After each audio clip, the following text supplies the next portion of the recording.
Já tenho aqui ao meu lado Carlos Abreu Mourinho, é candidato do PSD da Vila Nova de Gaia. PSD e CDS. Do PSD e CDS, é verdade, ainda bem que me corriges, que é bom que hoje há uma grande confusão de saber quem são os candidatos de cada partido e quais são os apoiados pelos dois. É nosso candidato, obrigado pela sua presença neste Jornal da Semana. Dr. Carlos Abreu Mourinho, olhou para as sondagens do Jornal de Notícias na segunda-feira passada e o que é que ficou a pensar? Fiquei a pensar que, de facto, a 4 meses das eleições, que foi mais ou menos a data em que a sondagem saiu, ainda é muito cedo. Eu tenho, neste momento, conhecimento de 4 sondagens, uma de uma candidatura adversária que também foi publicada, essa que foi publicada pelo Jornal de Notícias e 2 que estão a ser trabalhadas, quer pelo PSD, quer no seio da minha candidatura. E a diversidade dos resultados apresentados dos vários candidatos é tremenda. Devo dizer que há uma que tem uma diferença de 20 pontos. Que é uma coisa verdadeiramente extraordinária. E, portanto, a conclusão que se deve tirar são 2. Em primeiro lugar, que é cedo e que há ainda uma grande volatilidade por parte do eleitorado em relação às suas preferências, que, aliás, é visível no número de indecisos.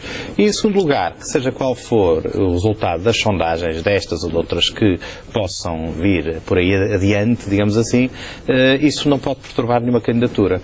Eu já disse e repito que mais de metade dos atuais presidentes de Câmara, se tivessem sido desmotivados pelas sondagens menos agradáveis que tiveram no momento em que se estavam a candidatar, provavelmente nunca teriam sido presidentes de Câmara. Por várias razões. Em primeiro lugar, porque as sondagens são apenas isso, sondagens, são meras indicações. E em segundo lugar, porque são alerta. São alerta, mas as eleições autárquicas são extremamente difíceis para quem quer fazer sondagens, porque há elementos locais e há 3 tipos de votações que podem influenciar-se mutuamente. E isso raramente consegue ser apercebido nas sondagens. Grande parte dos enganos, alguns deles históricos, acontecem em sondagens. Eu posso lhe dar alguns. Há 4 anos, qual era a sondagem que dava a vitória à atual Presidente da Câmara da Trofa, eleita pelo Partido Socialista? Nenhuma, pelo contrário. Todas elas eram unânimes em dar a vitória ao candidato do PSD que veio a perder. Aqui, Matosinhos. Vejam o que eram as sondagens. Deem-se ao trabalho de ver as várias sondagens sobre o Matosinhos e quais eram os resultados que apontavam, quer os vencedores, quer o que ficou em segundo lugar. Não está preocupado com isso. Mesmo sabendo que vai para uma Câmara que era apoiada por PSD e CDS, como a esmagadora maioria, fazia sentido o candidato PSD e CDS, nesta altura, também ter uma vantagem confortável. Ou acha que vai... O que faz sentido é o candidato do PSD e CDS ganhar e estar à frente no dia das eleições. Eu isso estou certo que vai acontecer. Há alguns fogachos iniciais que, sem dúvida nenhuma, têm de ser levados em conta e eu certamente que os tenho em consideração, mas que tenho a certeza não serão considerados e levados a sério no momento da votação por parte dos eleitores, porque há candidaturas que têm projetos, que têm ideias, que têm as pessoas que são a continuidade de todo o trabalho que foi desenvolvido em Vila Nova de Gaia na última década e meia, e outras que são feitas, enfim, de ambições pessoais e de outro tipo de lógicas que normalmente não merecem, afinal, a preferência dos eleitores em Vila Nova de Gaia. A candidatura Guilherme Aguiar é fruto de uma ambição pessoal? Bem, eu tenho toda a consideração pelo Sr. Vereador de Matosinhos, José Guilherme Aguiar, e penso que ele já demonstrou uma grande apetência pelo trabalho autárquico quando há 4 anos se candidatou a Matosinhos e tinha, aliás, sondagens que lhe garantiam a vitória. E, portanto, neste momento, nós sabemos que o Dr. José Guilherme Aguiar candidatou-se a Vila Nova de Gaia, e eu até agora conheço pouco o seu projeto. Eu ouvi-o falar bastante de outras candidaturas e da sua certidão de nascimento, que é mais ou menos a raiz de todo o seu plano de candidatura e de todo o plano de pensamento político que apresentou até agora, pouco mais do que isso ouvi. Tem todo o direito, enfim, em fazê-lo, mas estou à espera de ouvir qual é o seu projeto político. Até agora ainda não percebi qual era. Já li várias entrevistas, tenho lido as suas declarações, lido inclusivamente os seus discursos e, de facto, sabe-me pouco. E penso que isso também será revelado pela preferência dos eleitores na altura das eleições. Alguma vez antes de Guilherme Aguiar se candidatar, houve alguma tentativa de tentar aproximar Guilherme Aguiar da sua candidatura?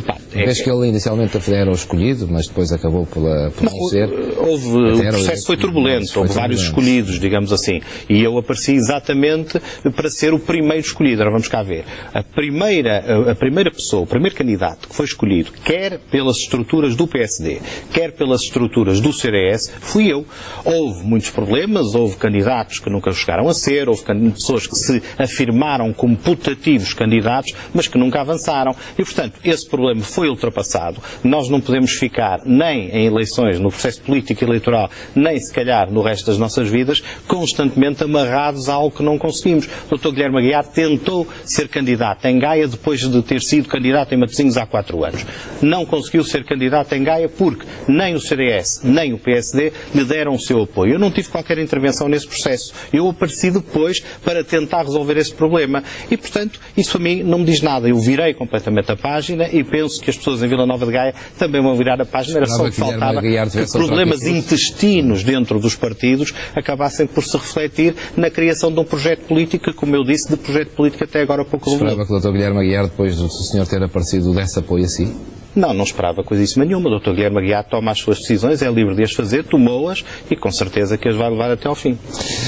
No último fim de semana correu a ideia de que queria abandonar a corrida e tinha a ver com o facto de achar que o PSD, foi o que correu, não o estava a apoiar devidamente pelo facto precisamente de Guilherme Aguiar ter avançado em Vila Nova de Gaia. Chegou a ponderar? Não, nunca me passou isso pela cabeça, nem me vai passar pela cabeça. O PSD tem-lhe dado o apoio que quer? O PSD tem-me dado todo o apoio e o CDS também me tem dado todo o apoio. Agora, foi posto a correr. Realmente a política faz-se com muitas armas e com muitos instrumentos, nem todas elas são visíveis. E pôs-se a correr muita coisa. Eu prefiro debruçar-me e comentar e analisar factos do que aquilo que é posto a correr. Aquilo que eu sei e os factos que eu tenho são que os dois partidos apoiam-me e pessoas de outros partidos e de outras ideologias que viram numa lógica de continuidade do projeto, porque esta candidatura não é apenas de Carlos Abreu Amorim. Amanhã vamos apresentar em Vila Nova de Gaia o candidato à Assembleia Municipal, o Sr. César Oliveira, que é o mesmo, isto é, o Presidente da Assembleia Municipal. Nas freguesias, as mesmas equipas vão renovar os seus esforços para se candidatarem novamente e serem candidaturas vencedoras às freguesias de Vila Nova de Gaia. E a mesma coisa acontecerá certamente, obviamente com algumas renovações, no Executivo Municipal. Portanto, há aqui uma lógica de equipa e de continuidade do trabalho da equipa que vai muito para além da figura do candidato. E essa continuidade está na minha candidatura e não está em mais nenhum. Ocorrer isto? Obviamente, para tentar, é óbvio, quer dizer, toda a gente em casa percebe, é uma tentativa um pouco espúria e um pouco até infantil de fragilizar uma candidatura para tentar aparecer bem nas sondagens que seguiram a seguir. Mas, obviamente, continuo a dizer, a sondagem final é a sondagem que acontece no momento do voto. Deixe-me já agora, já que estamos a falar de sondagens, eu lembro-me, eu há 12 anos fiz parte da candidatura do Dr. Rui Rio à Câmara do Porto. Estive na comissão que redigiu o programa, juntamente com o Dr. Paulo Rangel e muitos outros cidadãos. Eu lembro perfeitamente, estávamos a pouco mais de um mês das eleições, que apareceu uma sondagem que lhe dava 14%. Alguém se desmotivou? Alguém colocou algum pingo de credibilidade numa coisa daquelas? Não. Porquê? Porque sabíamos, quando íamos à rua, que esse não era o espírito, esse não era o sentir das pessoas.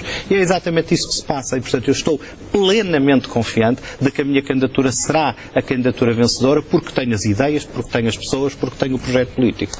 Não acha que as pessoas ficam confundidas com isso? Há 12 anos estava com o Rui Rio, hoje está com Menezes. Não vejo, repara, há 12 anos estava com o Rui Rio. É o maior adversário do Rui Rio, mas isso, tem um litígio aberto. Lá, não me parece que seja um problema político. Os políticos fazem hoje. Mas não é um problema político. Eu não vejo, pelo contrário, até vejo uma grande homogeneidade e coerência de comportamento, porque eu estava com o Rui Rio numa candidatura apoiada pelo PSD-CDS e agora a minha candidatura é apoiada também por PSD-CDS. Se o Dr. Rui Rio e o Dr. Luís Filipe Menezes têm problemas, não me parece que sejam propriamente problemas políticos. O que é que lhe diga? São outro tipo de problemas, como todos sabem, todos os que nos estão a ouvir. E, portanto, há aqui uma coerência. Eu tenho uma família política que é exatamente esta que vive da convergência de esforços na Câmara e já agora também no Governo entre PSD e CDS e todas aquelas pessoas que consideram que esses dois partidos têm um projeto que, embora diferente, se pode ter pontos comuns de convergência, portanto, para definir e para fazer boas políticas a nível local. Dois partidos têm um projeto comum e de convergência em Vila Nova de Gaia e não o terem no Porto? Acho perfeitamente possível. Acho que isso que, repare, nas eleições locais e em tudo o que tem a ver com o poder local, o elemento pessoal é muito importante. E, portanto, a ideia das pessoas saberem aglutinar à sua volta determinado tipo de convergências e outras, enfim, terem mais tendência para juntar outro tipo de convergências é normal. Como nós sabemos, não apenas o eleitorado, mas as equipas fazem-se muitas vezes à volta dos grandes candidatos, isto é, o candidato à presidência da Câmara e o candidato à presidência da Assembleia, que são as duas figuras cimeiras das candidaturas. E o facto de que o CDS não apoiar o Dr. Luís Filipe Menezes tem razões próprias e, enfim, que são conhecidas. Mas o CDS entendeu, e bem, e ainda bem, apoiar-me a mim e apoiar esta candidatura, mas mais do que isso, apoiar o projeto, que é um projeto que já tem mais de 15 anos e que deve continuar. O Dr. Carlos Alberto Amorim quis ser candidato autárquico ou o partido pediu-lhe para ser? Quem pediu foi o Dr. Luís Filipe Menezes e também, obviamente, o PSD também. Eu tive a preocupação de ter o apoio do CDS. Seria, devo-lhe dizer, para mim muito complicado avançar sem o apoio do CDS, porque isso significaria uma diferença objetiva política na continuidade do projeto. Mas a partir do momento em que eu percebi que esse apoio era possível, eu decidi avançar antes mesmo desse apoio ser oficializado. Repare, eu não sou estranho ao mundo autárquico. Eu sou, neste momento, vice-presidente do Grupo Parlamentar do PSD, exatamente com as responsabilidades das autarquias locais e do poder local e ambiente. Eu sou professor de Direito das Autarquias Locais, tenho um mestrado e um doutoramento em Direito das Autarquias Locais. E, portanto, as autarquias locais fazem parte do meu líquido amniótico, isto é, fazem parte do mundo em que eu vivo. Nunca desempenhei nenhum cargo autárquico, mas isso não significa que não saiba do que estou a falar. Pelo contrário, até julgo que sei mais alguma coisa do que muitos que têm experiência e prática autárquica. A pergunta veio a propósito pelo seguinte: o senhor era considerado um excelente parlamentar e uma excelente almofada. Obrigado. A almofada sou capaz de ter alguma morfologia adequada. Não estava a falar disso. Uma almofada do governo, porque era um defensor do governo e era um defensor que aparecia sistematicamente na televisão e que servia muito bem aquilo que eram os interesses do governo, da forma como defendia as suas ideias e, sobretudo, para o governo. De repente, é candidato, ou seja, há quem diga que o PSD cometeu um erro aqui ao tirá-lo de um sítio onde era muito importante para o governo e a colocá-lo numa autarquia que dizem não é a sua praia, embora tenha todos esses predicados que ainda agora me acabou de falar. Como é que, depois de ter defendido o governo da maneira que defendia, porque também fazia parte do partido e estava no projeto, chega a candidato à Câmara de Gaia e já fez algumas críticas ao governo? Em primeiro lugar, eu quando defendo o governo, eu defendo aquilo em que acredito. O que não quer dizer... Não, deixa-me responder. O que não quer dizer que acredito em tudo. Isto é, há aspectos da governação que me são muito mais simpáticos do que outros. E isso sempre foi assim. Agora, aquilo, em primeiro lugar, não foi o PSD que me desafiou enquanto partido. Isso veio depois. Foi, de facto, Luís Filipe Menezes que me desafiou. Eu sou um homem de desafios. Eu sou um homem que gosto de enfrentar desafios, sobretudo se eles não forem fáceis. Eu sabia que isto não ia ser fácil. Eu sei que os votos não se herdam. Os votos não são um legado que se transmite. E, portanto, esse desafio, e sobretudo quando estamos a falar do terceiro maior município do país e o maior município da área metropolitana do Porto, isso é uma enorme responsabilidade que eu resolvi assumir porque, de facto, gosto de desafios. Em relação a isso que diz, eu exprimi, quando critiquei o Ministro Gaspar, eu exprimi a minha opinião. Eu devo dizer que hoje na Assembleia da República ouvi os discursos oficiais, quer do PSD e quer do CDS, e eu não vi muita diferença, se quer que lhe diga, em relação às minhas declarações de há umas semanas atrás, porque vi que havia ali, nítido, quer no discurso do Dr. João Almeida, quer no discurso do Dr. Miguel Frasquilho, uma separação de etapas, de fases, em que houve uma fase em que era preciso tornar Portugal novamente credível, reabilitar a confiança externa a Portugal, cumprir lógicas de austeridade e corte da despesa pública, mas que chegou o momento de uma nova fase. Isto está presente nos dois discursos. Eu apenas pessoalizei no Ministro Gaspar. Nós podemos perfeitamente apoiar as políticas fundamentais de um governo sem apoiarmos todos os ministros, apesar de eles serem só 11. Se suponha que se não fosse candidato autárquico e ainda estivesse na posição que estava, se faria. Diria exatamente a mesma coisa, se calhar até com mais virulência, porque esse é o meu estilo e eu do meu estilo não abdico. Já agora, acha que esta palavra magrebinos vai estar associada à sua candidatura? Não, eu acho que, de facto, há momentos em que eu penso que o país perdeu o juízo, porque nós estamos num momento tão difícil e uma piada mandada pelo tweet, que era dirigida, já agora, faço aqui uma confissão, um familiar meu, que é doente pelo tal clube a que isso se dirigia.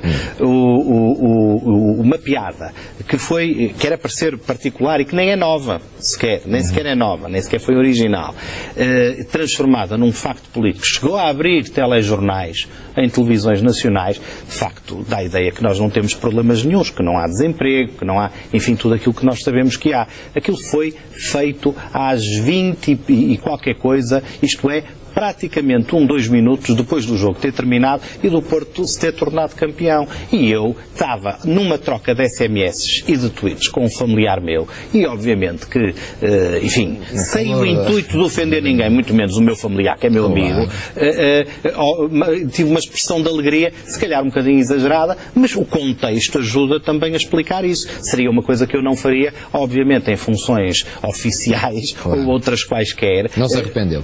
Não, repare, arrependi-me porque os efeitos foram tremendos e houve gente que até tem fama de pensar e de não ter prescindido totalmente da sua capacidade de raciocínio e que até paga para escrever em jornais, que disse que aquilo era racismo, xenofobia, que disparate, valha-me Deus. Então aquilo era uma piada como qualquer, entre grupos de amigos e de famílias, se mandamos à mesa uns aos outros e fica-se tudo a rir e ninguém leva a mal. E aquilo era exatamente para não levar a mal. Eu quando disse que lamentei profundamente aquelas declarações, e de facto foi quando percebi que houve pessoas que ficaram genuinamente ofendidas. Isso não correspondia de modo nenhum à minha intenção. Para terminar, o que é que pode dar a Gaia que Luís Filipe Menezes já não tenha dado?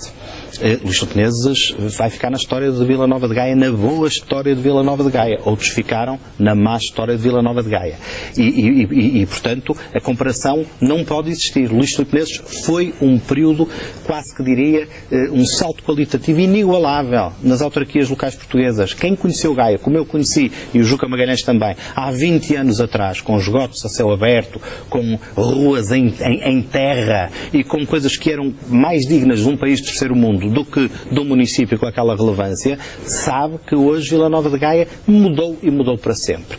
Aquilo que nós temos que perceber é que há obras e há projetos que foram feitos, que têm que ser mantidos, a manutenção é extremamente importante. Eu costumo dizer que a obra tem que ser respeitada e nós vamos fazê-lo, mas agora temos de ter outras prioridades. Prioridades que o município e o país exigem. Prioridades sociais, prioridades na educação, prioridades num conjunto de políticas em que as autarquias locais sirvam também de contraciclo ao momento em que o país está e de contraciclo a algumas políticas também de nível nacional. Pelo menos é essa a forma como eu vejo o poder local. Agora, não há dúvida nenhuma que aquilo que foi feito tem de continuar. E é essa lógica de continuidade que eu quero imprimir na minha candidatura. Agora, temos que perceber o seguinte. Tudo isto só pode ser feito com afirmação política. Aquele modelo de autarca que vive de algumas receitas próprias, das tranches do Orçamento de Estado e dos fundos comunitários, quando aqui além consegue ganhar um concurso, esse modelo do autarca acabou. O autarca hoje em dia tem que se afirmar, não apenas por isso, mas sobretudo para poder ter alguma desenvoltura, tem que ter peso político, tem que ter um projeto político credível, tem que ser respeitado, não apenas na capital do país, mas já agora nos areópagos europeus, onde os fundos... Tem esse peso e os adversários Eu penso que essa é a minha grande vantagem competitiva, se me permite. Não vejo, de modo nenhum, estofo político necessário para o terceiro município do país, por exemplo, na candidatura socialista e na candidatura independente, porque não foi para isso que elas surgiram, nem é esse, digamos assim, a sua margem de ação e o seu perfil. E, portanto, aquilo que o Luís Filipe Menezes trouxe foi desenvolvimento, mas foi também uma coisa muito importante, que não tem preço, que é o estar na primeira divisão política do país. E isso, comigo, a Presidente de Câmara, Vila Nova de Gaia manterá. Com os meus adversários tenho muitas dúvidas. Ainda bem que falou de preço, porque tenho que fazer esta pergunta e pedir 1 minuto para resposta. Conhece a situação financeira de Vila Nova de Gaia? Conheço a situação financeira de Vila Nova de Gaia. A situação financeira de Vila Nova de de Gaia está a ser resolvida, está a ser paga, e a dívida de Vila Nova de Gaia, o passivo de Vila Nova de Gaia, está a diminuir, olha, muito mais, a um ritmo muito mais acelerado do que outros concelhos limítrofes, como por exemplo o Porto. Existe neste momento um plano de pagamentos que está a ser cumprido rigorosamente e temos visto esse passivo diminuir de forma drástica, e os orçamentos, por exemplo, o